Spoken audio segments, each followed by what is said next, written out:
because the issue of historical awareness, for example, and responsibility, that's one of the things, many German youth would love to understand, their country's history and beyond or the Second World War.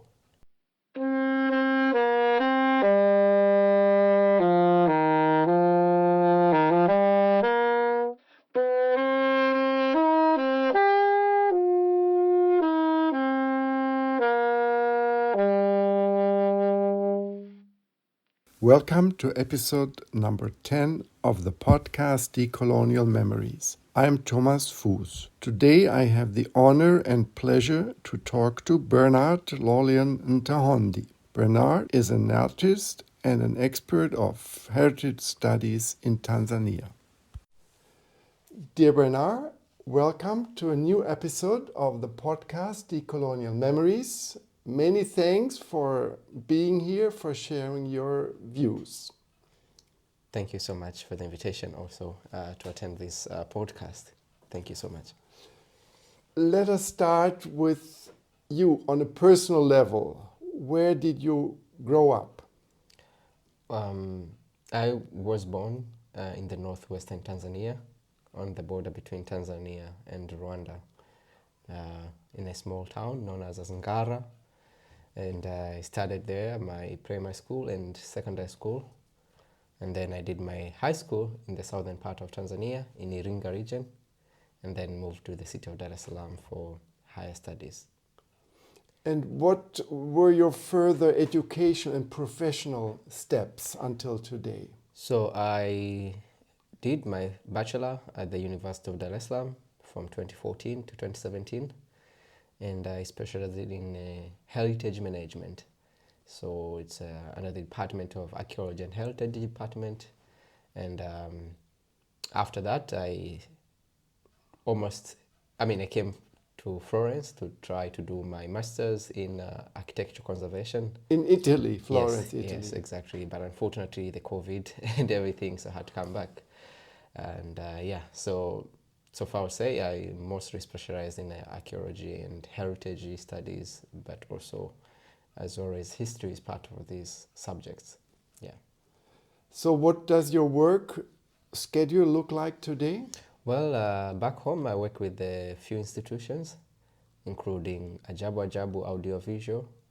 It's a collective of around 8 people, and our aim or our work is mostly in production, presentation and preservation of films, and also different mediums, visual art medias. So we've been working as a collective for the past 8 years now, and also I work with Dar es Salaam Center for Architectural Heritage, Dutch, and this is just an institution that was formed in 2017 to safeguard and promote the conservation of architectural heritage, not only in Dar es Salaam, but in the whole East Africa region. And apart from that, I also do other few things, including guiding. And I've been guiding in the city of Dar es Salaam. I have the so-called architecture and walking tours, almost 8 different types of tours in Dar es Salaam regarding the history and architecture of the city. So that's something I've been doing. Here I can come in with a personal experience. Yes. You took me and Maria from Bill Foundation on a tour of Dar es Salaam 2 years ago, and was highly impressive. I think it's 3 years ago. Even 3 years ago. Yeah. And it was so full of information. You covered so much so that after 3 hours I passed away, but Maria went on with you for another 2 hours. Yes. So to my listeners here, I can highly recommend Bernard as a guide whenever you think of booking a tour of the historical background Thank you so much. of Dar es Salaam. I've been doing that for the past 8 years now, 7-8 years now, and that's how I got to meet a lot of people, and that's how we also met with you. Yes, that was the wonderful first encounter we had. Thank you do this just in the city of Dar es Salaam or other parts of the country? Also other parts of the country, but most of the time in the city of Dar es Salaam, because from the beginning, most people loved to know the city and also how we put our exhibition at the Dar es Salaam Center for Architectural Heritage at Darsh. The whole exhibition is about the evolution of the city from when it was a small village to Sultan period, to German period, to British period, to post-independence, up to contemporary Dar es Salaam. So most people were excited to just see how the city have been evolving from all different periods. And it's always very fascinating when people see the exhibition and see the streets and learn the history of evolution of the city itself. But some people get even more excited and they want to try different other cities, and we've been able to take so many people in different other towns and cities, in Kilwa, in Bagamoyo, in Tanga, and Mikindani, and some few other places. So unfortunately, you get a lot of requests in Dar es Salaam, maybe in a week 4 or 5 times, and then one person wants to take you in Tanga for 3 or 4 days. So you sometimes have to just see what's possible to be done. You also look at how much can you reach wider audience. So it's not also about being able to take every person in other places, but also how will we be able to get more people into this experience. So currently registered myself on TripAdvisor, on Airbnb, and some few other platforms. And I also have a group of people that have been working together, and they are also, I would say that they are also following the steps, and they are working on the same thing, and they are very, very good also. Yeah. Turning to the history of German colonialism in your country. Yes. How was the German colonial rule talked about in your family and circle of friends when you grew up, when you were still at home? Well, a place where I grew up, I'll be honest, there was not much being talked about, but rather the whole history of brutality. So growing up, we didn't get to learn so much about German colonialism period. Only just few buildings, maybe. Sometimes they said, yeah, I'm going, let's say, to the district office, which was the former Boma, So as a kid, you're always interested, like, okay, why would they call that building Boma, for example, and all that. And also, in schools, for example, you also learn in primary school, you learn a little bit about the history. You don't go very deep, but at least you get all the foundations about the colonial history and all that. So it's always curiosity of a person as a child to learn more and to know more. And something that I'm also very much happy, it's just because where I grew up, it's a small village known as Rurenge. So it's a diocese, actually. It's a Catholic diocese, and we have had a lot of missionaries from early 1920s, if I was to say so.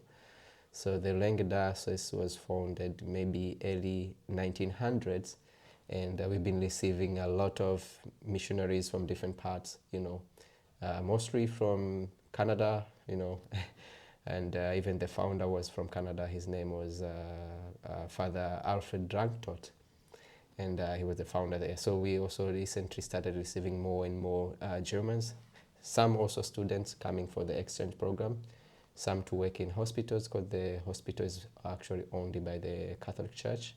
They also have a big office of Caritas, the organization owned by the Catholic Church, and some different other projects. So we have had also some exchange students from my village coming to Germany, and from Germany going to the village, all being facilitated by the Catholic Church.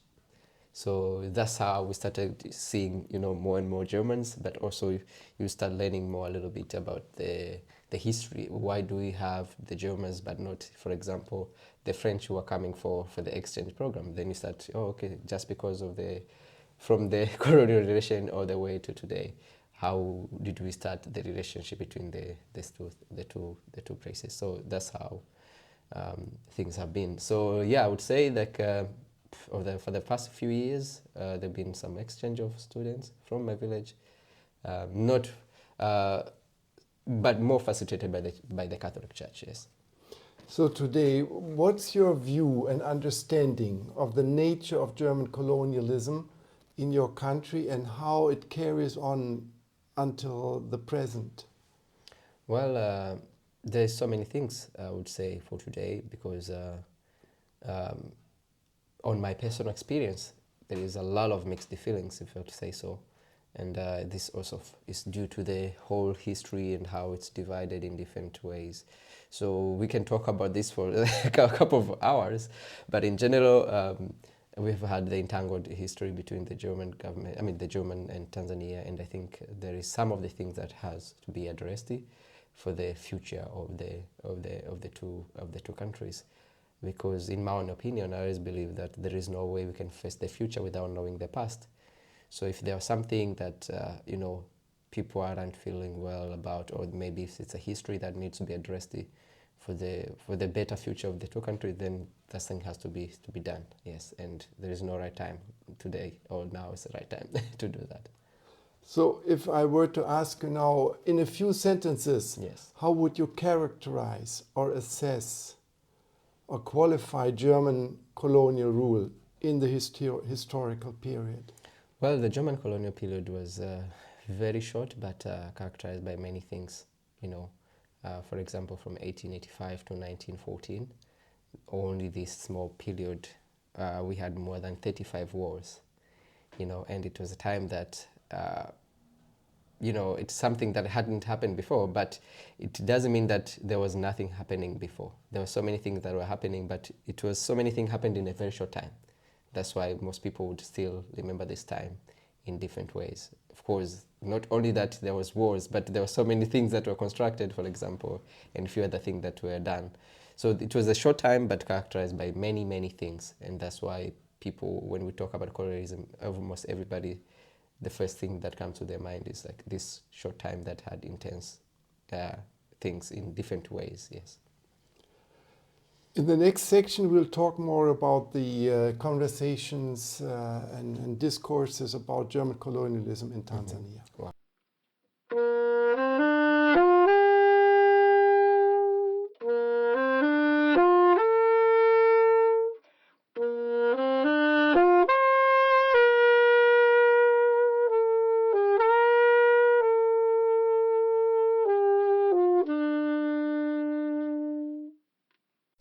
How do people in Tanzania today talk about the era of German colonialism?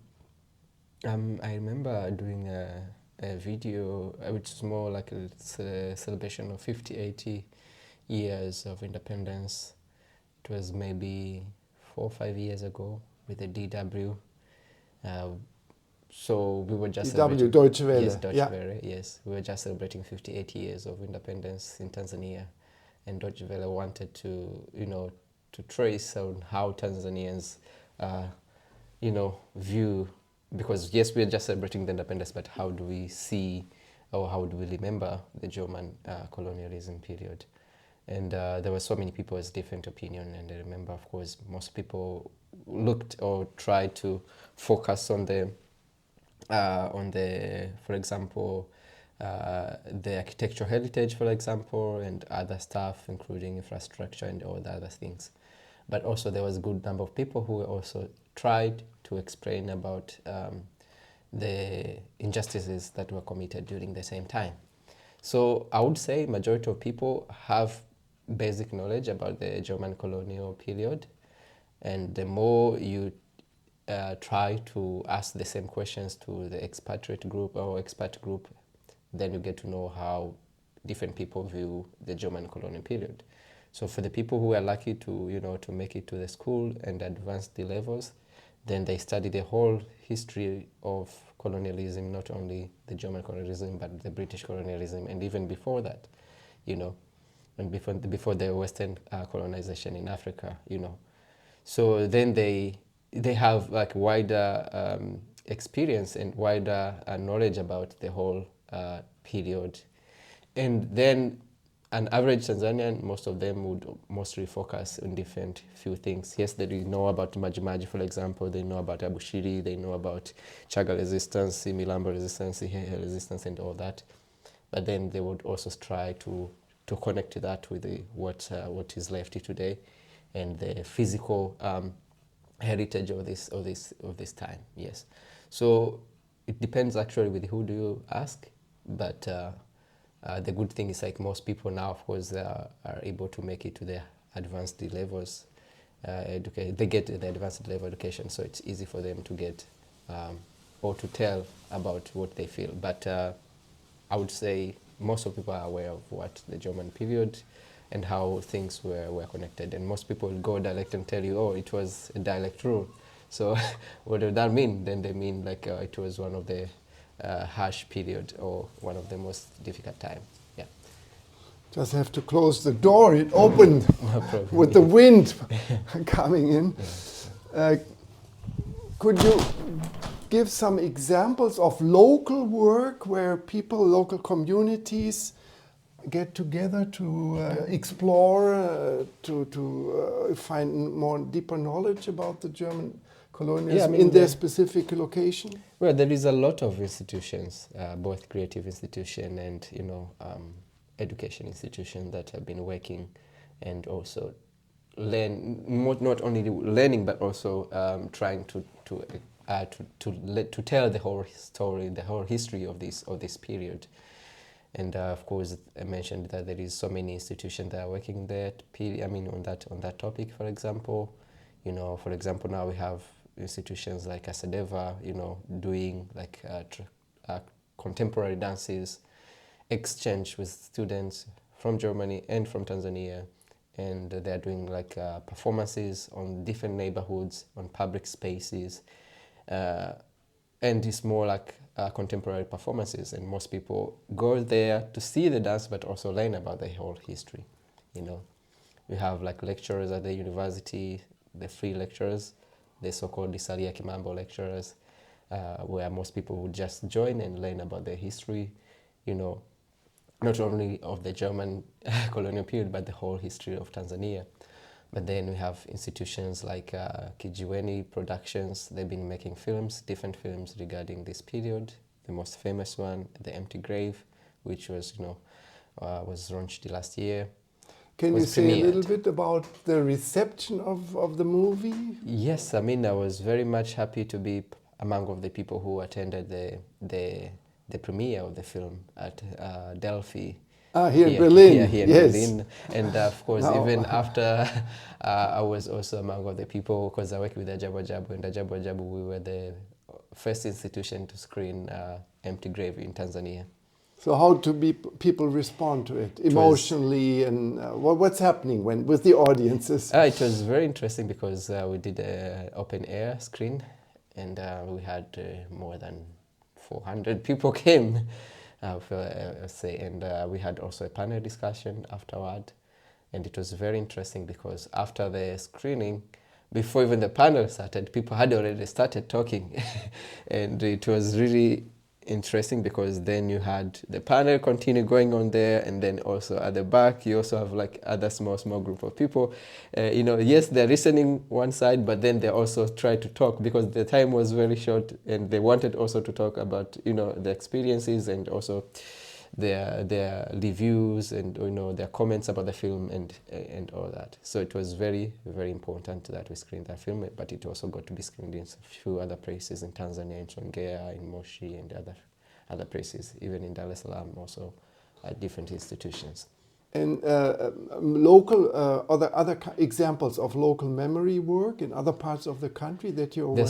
There's so many, actually. There's so many, of course. Like which towns? In Iringa, for example, Urithi, in Tanga, for example, Urithi Museum, they've been working in architecture and all that.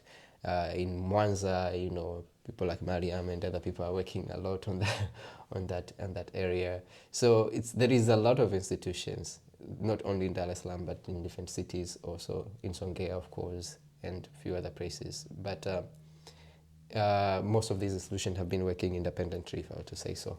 And so I think the biggest work is to bring together all the institutions so that we can all collaborate and work together on the same topic. But I know so many institutions that we all deal with this topic in different ways. Some decided to creative way, some decided to educational way, some decided to, artistic way of dealing with the topic. So there is so many institutions, yes. So at the moment, did I understand correctly, there's no national forum or platform or spaces for initiatives or people that are particularly interested in German colonialism? Well, I would say, of course, now we have the so-called Restitution Committee, which was founded last year, And before that, I would say there was mostly different organizations. And I think one of the works of the Restitution Committee would be to bring all these civil rights organizations or institutions that have been working independently.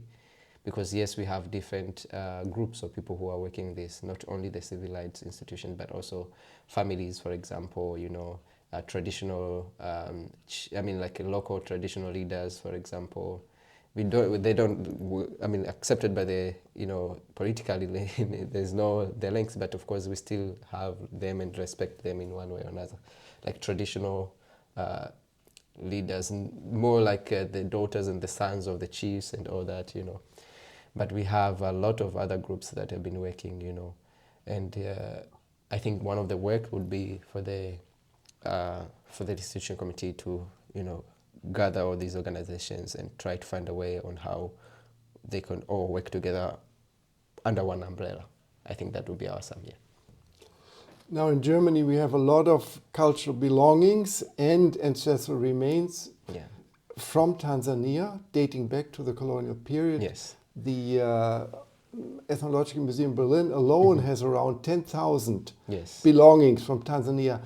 What would you say, how much is this knowledge there in Tanzania of all these belongings that should go back, that's my personal view, to the country, to the communities? It's true, and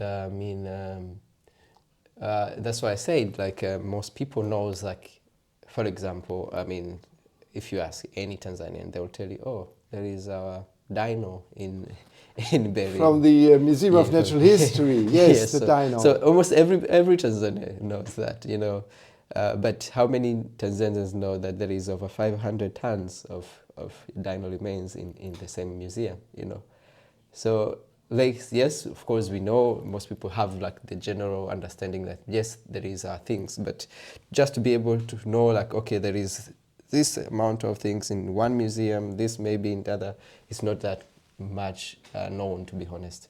Not many people knows how much things are, for example, in the Ethnographic Museum, how many things are in the, for example, Natuka Museum, how many things are in there, for example.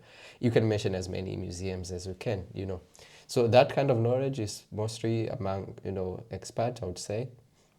And this is what most people are trying to push, It's not something that people should wait to know until when they go to the universities, for example, or to the high institutions. No, this is the kind of knowledge that even an average Tanzanian who haven't a chance to make it to this high level, institution should have. And that's why you have some institutions try to take the artistic approach, trying to screen films, to make films about that. Some try to, do, for example, artistic work like dance or anything around that area, so that the knowledge can also reach the wider audience. Yeah. You mentioned the Restitution Committee, so that's a body that's set up by the state, by the government, right? Yes, by the minister. To what extent have they made their views or their work public to the community, to the population in Tanzania? I remember, if I'm not mistaken, the institution, the Restitution Committee was formed last year. I think it was a few months after the Dino in the Loom conference here in Berlin. And so it has been probably less than a year since when it was formed. And to my understanding, it was very important that we had that institution because, this Restitution Committee, because last year when we came here, for example, for the Dine on the Loom, we got a chance to visit the Bundestag, the German parliament. We met some members of parliament. We also got a chance to meet Minister Katia Kohl and some few other people. The former state minister in the Foreign Office. Yeah, now we had the change of government, yes. Yeah, so most of them would say that there is challenges in dealing with this topic because for countries like Namibia, they had already formed the Restitution Committee, So for them, it's easy to deal with countries like Namibia because you at least know who are you dealing with. If there is something that needs to be returned, for example, if there is like a official statement from the government, then you know who to address and all that. So for Tanzania, we didn't have that. And after the dialogue conference, we were lucky that I think it was 1 or 2 months later, the Restitution Committee was formed. So so far I've been looking forward to hear or to know if there is some publication that have released. So far I haven't seen any. Maybe they have done, but I haven't seen any. So we are very much excited to see their, even their public announcements about their meetings that they have done here in Berlin, because I know a few months ago, some, of course, members of the Restitution Committee were here in Berlin and they had like several meetings. So I'm very excited, like many other people, and we are looking forward to know if they will produce a publication or if they will, bring back the report, or they give the report about their visit and what they are looking forward to do with the different German institutions. Because now for the whole Tanzanians, we are looking forward to know, like, because now we expect that the Restitution Committee will come up with the possible ways on probably of how to address, like, a national vision of how to address this topic. Yeah. Turning to the German embassy in Tanzania, to what extent are they open and interested to approach or to deal with the German colonialism? What's your view of their attitude and work? Well, I mean, we have had some few events that have been done during this time over the past few years, and I'm very much happy that seeing that there is something that also has been done recently or has been going on. I remember even last year we had a huge gathering at the ambassador's residence, and of course there was a competition of students from Bagamoyo in Tasuba, Tanzania Tanzania College of Arts. The whole idea was to competition about how to reuse or to how to deal with the German colonial architectural heritage that is left. So some students suggested maybe you could turn, for example, the Boma into a market. Some suggested maybe you could turn into a hospital. And they gave reasons why, and they had different 3D, some drone portraits and everything to show how things can be done. So I thought that was a better way to approach the topic and also get students involved, because most of them, they had to do some researches to know, okay, why is this building not in use? Why is it, called this way? Okay, what happened before, and what do I think can be done with this building?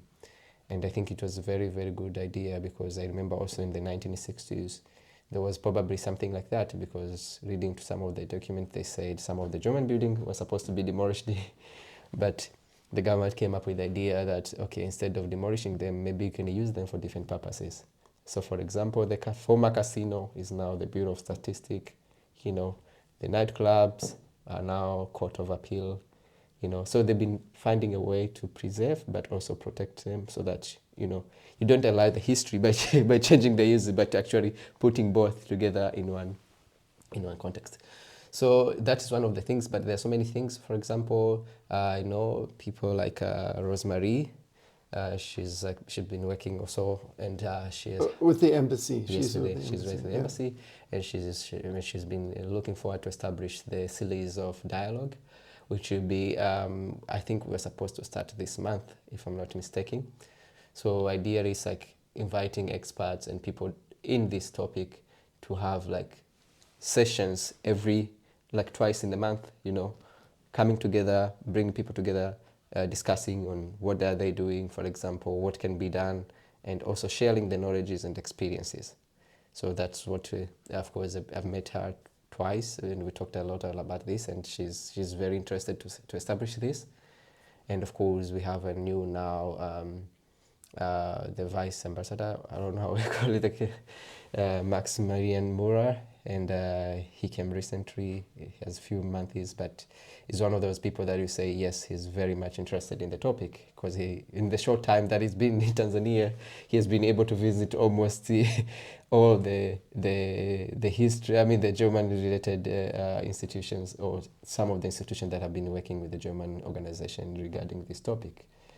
And so I've seen some people more and more from the embassy showing interest and also putting much effort toward this topic. And I think it's a very good, it's a positive response. And I'm looking forward to, to working more and also learning more about how they deal or how they support.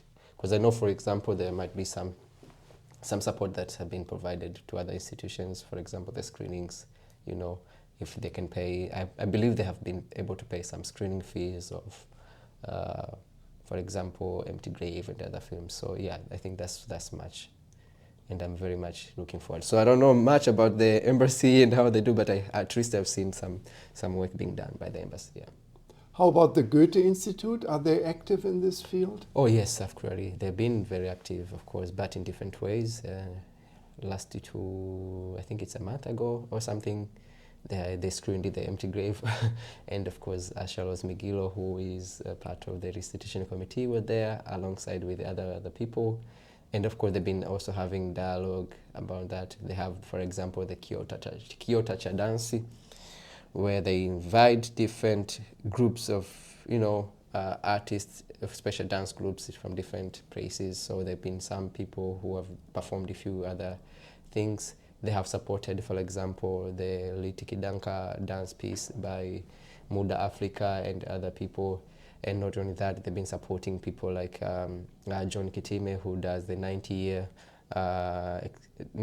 experience of Tanzanian music in 90 minutes, where it takes all the way from the Germany all the way to today. So they've been supporting different people and institutions who approach this topic in a different ways. Yeah. In the next section, we'll turn to the collaborative efforts between Germany and Tanzania in more detail. Thank you so much.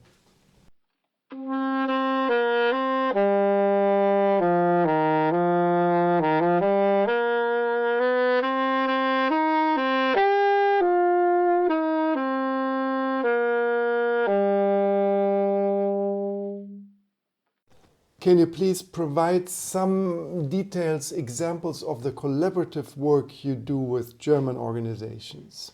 Yeah, for the past few years, we have been working with so many German institutions. For example, in Hamburg, we have 3-4 different type of partners that we've been working together. We have, for example, A War is a Screen. So this is just an institution based in Hamburg, and they travel in different cities in the world. And what they do, they screen short films in different public walls. And we met them 4 years ago. We invited them to come to Dar es Salaam.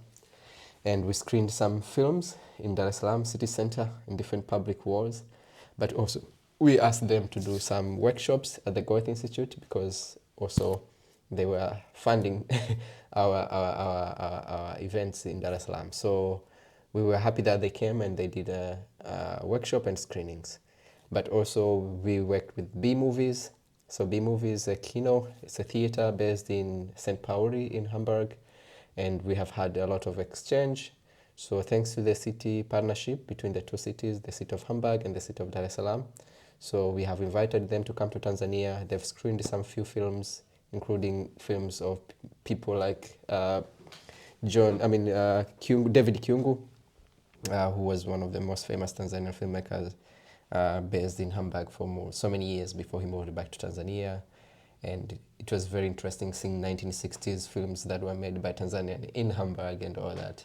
They screened so many films. But of course, we also get a chance to come here and screen films that are made by Tanzanian filmmakers that are in different topics, including colonialism and all other things.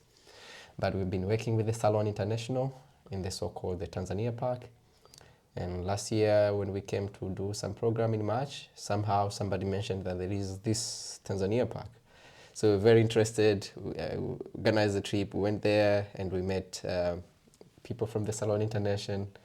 and we tried to explain ourselves and what we do, and they were very much interested, and we asked them if we could do a program, and we got small fund, and we did some public program in September last year and also this year. So last year we screened a very interesting film, Mohammed Majoub, or the Majoub Journey film, and then we had like a walking tour in the park.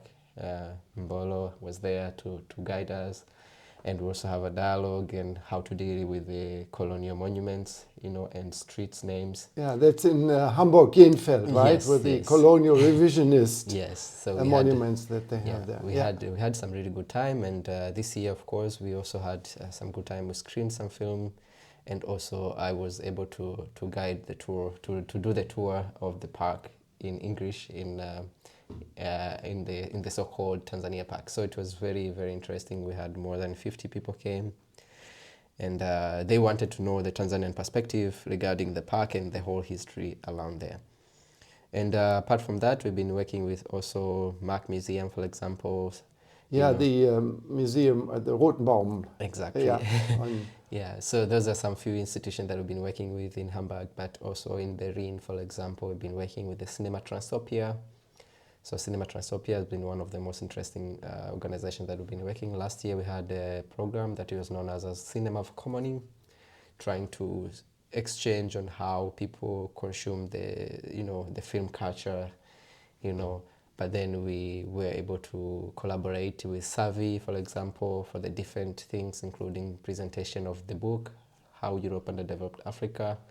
So we had a big event in Dar es Salaam. The last two chapters where we invited so many people, and it was very interesting. So we've been working with Arsenal also. The Kino Arsenal, yeah. Yes, exactly. But also Hakavel. Yeah, HKW, Haus der Kultur und der Welt. Yeah, exactly. Yeah. So those are like few, but yeah, we've been trying to establish our relations. But we are very much looking forward to collaborating with so many people. But one last, without forgetting the Tanzania initiative.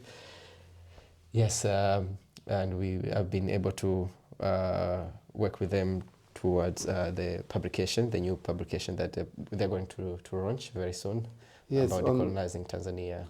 The tourism. Yeah, tourism. The tourism, a critical perspective of German colonialism in Tanzania. That's with the Tanzania Network. So you'll present the brochure or the book next week, right? Next week, yeah. Yeah.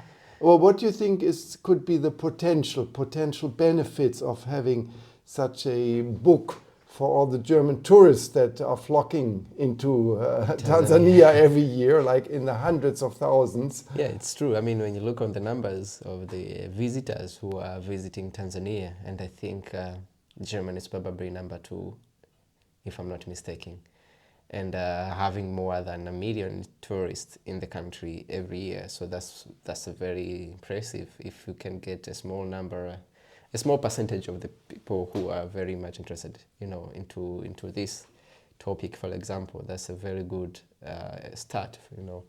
If you can get, for example, even 10% or whatever, it's like a good, very, very good start. And I've seen so many people, so many students, of course, for example, who come for the exchange program.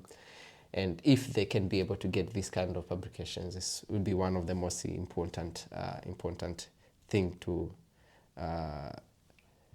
do. So I believe that we need more of this. We need more of this because, yes, we have the so-called the guidebook, but most of the guidebook or the tourism guidebook, they don't take anything about history, They don't just show some natural places, and also just show you some map, like you can walk from here to other, but they really don't go deep into the history between the two nations. And I think it's very important that now we start to have different types of guidebook, which are not the common guidebook that we've been having. Yeah. Talking about the youth in Germany, now imagine a situation where you have a German youth in front of you, and this young man or young woman tells you, oh, what's the purpose of remembering these dark sides of German history? Do I really need to deal this? Let's forget all about this and we'll just be friends and live together, work together. How would you try to tell the person that, no, it is important, as you said before, to look at the entangled history between Germany and Tanzania? I think I've heard something like that so many times. And especially when I get a lot of students who they seem to know nothing about the history. And not only students, but even a lot of people from Germany who I usually guide them, and sometimes they visit a museum and all that. They seem to know nothing much. I even met some of the people, the expert groups, I would say, from Germany who are, no, maybe it's not the right time to bring this dialogue because we have good relationship and all that. But I mean, I think there is so many reasons why this kind of topic have to be addressed, and especially for the youth, because the issue of historical awareness, for example, and responsibility, that's one of the things, many German youth would love to understand, their country's history and beyond or the Second World War.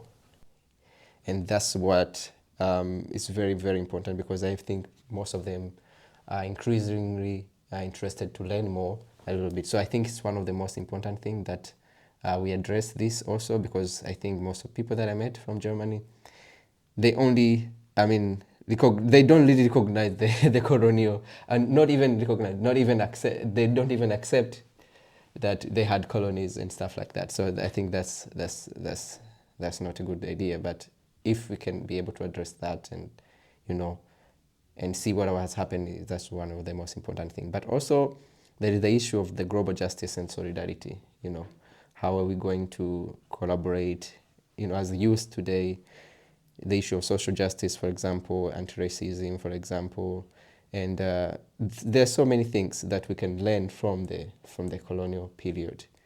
And there is the connections, of course, today's connections with Tanzania, for example. How are we going to build connections if there is people still having trauma, people still having, how can I say, like griefs and all that. So I think it's very important that we address that thing first.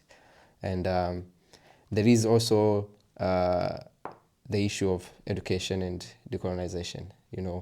How are we going to, schools and universities and cultural institutions, they have started to include German colonial past in the curriculum and exhibitions. So if we see that into school and exhibitions and all that, why can't we just have a time to talk about it, because there've been a lot of films, for example, or exhibitions or everything. So even some having that into education curriculum. So I think there is a whole reasons why we should deal with that.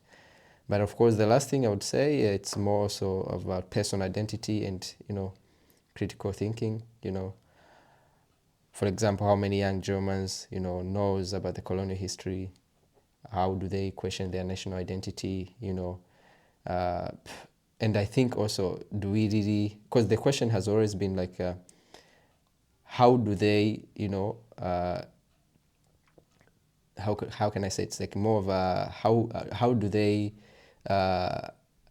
know the history? Is it just, why would they? Because why? The question is, why don't they know the history? Is it just because it's hidden or silenced? That's also something that have been also very interesting for me to know. So I believe that with a few or many reasons, like connections with today, personal identity issues, like historical awareness and global justice and solidarity, these they're not only this, but there might be many reasons why we should address this colonial period. But again, as I mentioned before, it's very important for the better and for the future of the two countries to have better understanding, because there is no way we can accept or we can move forward if there is some families, for example, or some people who aren't happy with what was happened before, so I think it's better we address some of the things for the better or for the future of the two countries. So if you want, let's say, to progress and for the future collaborations, more collaborations, and at least we should have that time that we have addressed some of the things. Because one of the things that I was also even surprised is like, yes, we have good relationship, but again, what about some of the people, some of the families, some of the communities that still have grief, still have things that they would love to to be solved first, in a way, Yeah, so it's very important. For example, we try to mention, for example, some communities, they still have like ancestral remains here. How can German institution, for example, collaborate with these communities? So they have to address first some of the things, so that even if they want to establish some, collaborations or projects and all that, it's easy. Both sides understand each other. So if you have, let's say, an institution from Germany that doesn't even recognize that, colonialism happened or anything, and then you have people here, on the other hand, that still have grief for the ancestral remains being, so that's one of the things. So if we are all in one page, I think it's much better to move forward together in the so-called. I think these are the kind of thing that would, after they're resolved, will brought a catalyst for the future development of the two countries. Thank you very much, Bernard. I think this was a very powerful concluding sentences. Are there some points left that you would like to raise? Well, I mean, not really, but if there is any questions, I would love to. If there is any question that you think I would need to answer before I leave, I would be happy to. If there is anything that you think maybe I forgot, or something that came out that you would love to ask before I leave. No, from my side, it's wonderful. Thank you so much. I mean, I also really appreciate for the invitation, and I'm really looking forward to supporting this podcast and sharing more about this podcast to my friends and colleagues. Thank you, Bernard. Asante sana.